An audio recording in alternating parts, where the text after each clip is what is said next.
La violence de la Première Guerre mondiale a laissé de lourdes séquelles psychologiques chez de nombreux soldats. L'un de ces hommes, retrouvé errant seul dans une gare, est devenu amnésique. Il deviendra le soldat inconnu vivant. Le 1er février 1918, des prisonniers revenant d'Allemagne atterrissent à la gare de Brot-au-Lion. Parmi eux, un soldat amaigri qui ne se rappelle de rien. Il ne porte ni papier, ni plaque militaire. Même son numéro de régiment a disparu de son uniforme. Diagnostiqué dément précoce, il est placé à l'asile psychiatrique de Rodez. On le baptise Anthelme Mangin d'après ses balbutiements. Pour tenter de retrouver sa famille, son portrait est diffusé dans le Petit Parisien. Des centaines de familles vont se manifester, chacune reconnaissant en lui un frère, un fils ou un mari. Ce n'est qu'en 1934 qu'on retrouve son identité. L'homme s'appelle Octave Montjoint et sa famille est à Saint-Maur. Mais le tribunal met 4 ans à se décider, et entre-temps, son père et son frère sont morts. Orphelin, Octave reste interné et décède en 1942. Cette amnésie est l'un des nombreux symptômes d'un mal qui a marqué les combattants de la Grande Guerre. Ce mal, c'est l'obusite. Les soldats marqués par les bombardements sortent traumatisés du conflit. Certains, ensevelis sous les décombres dus aux explosions, sont récupérés prostrés dans un état mutique. Pour d'autres, les bruits de la guerre continuent de vivre dans leur esprit, même loin des tranchées.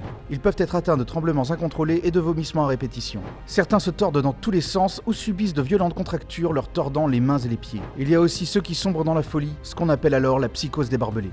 Aujourd'hui, on parlerait de troubles de stress post-traumatique. Mais au lendemain de la Grande Guerre, cette maladie est nouvelle et les connaissances médicales dans ce domaine sont encore limitées. N'oublions pas ces soldats qui ont subi les horreurs de la guerre pour défendre la patrie. Si l'un de vos aïeux a fait la guerre, n'hésitez pas à raconter son histoire en commentaire.